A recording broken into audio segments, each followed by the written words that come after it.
Snake. There was a garden that was very neglected and lonely. It had a lake also in it. There a snake lived, barely getting enough to eat to live. He was old and weak and could not move around to find his prey. So he lay down on the shore of the lake and waited.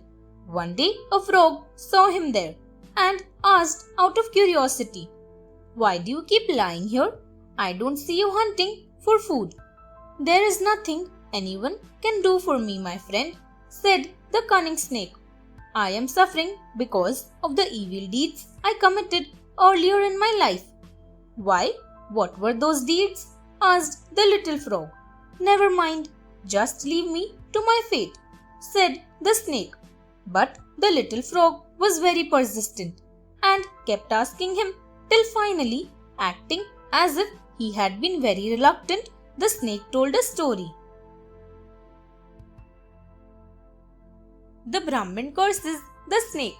The snake lived in Brahmapura long ago, and there too lived a Brahmin named Kaundinya with a very good son named Sushil. The snake bit Sushil one day, and the boy died. It was a terrible moment when Kaundinya came to know that his son was dead. He fell down unconscious out of grief and shock. As the news spread, many people came to console Kaundinya. Among them was a student named Kapila. He spoke about life and death and how it was necessary to accept that death is a natural thing for all living creatures. "Sorrow comes when we are ignorant," said Kapila. "Once you understand things, sorrow will reduce with time." But Kaundinya was so unhappy that he wished to go away into the forest and live there, spending his days in meditation and prayer. But he cursed the snake before he left.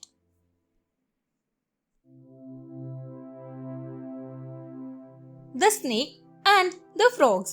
Kaundinya cursed the snake, saying that he would carry frogs on his back all his life.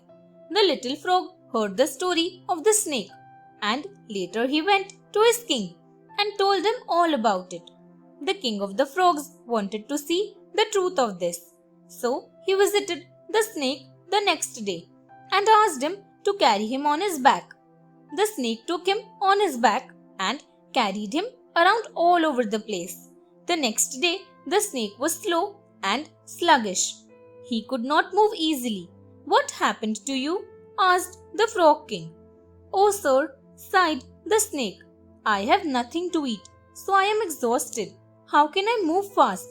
The frog king told him he could eat the frogs in the lake. The cunning snake had got what he wanted. He ate the frogs and finally the frog king too.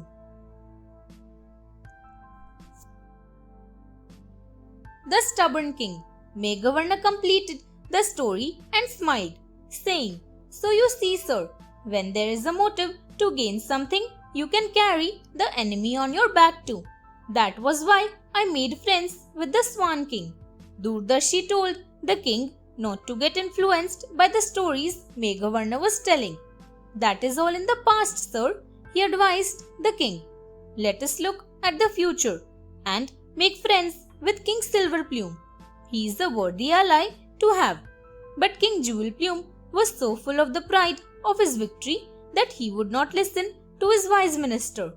He wanted to see the Swan King as a subordinate, not an equal. But suddenly the parrot messenger arrived, looking worried. "What happened?" asked the king. "Why do you look so worried? What is the news?" "Our kingdom, Jambudweep, has been attacked by the Crane King of Sinhala," said the parrot. Thanks for watching. Do like, share, subscribe to Sahil Book House.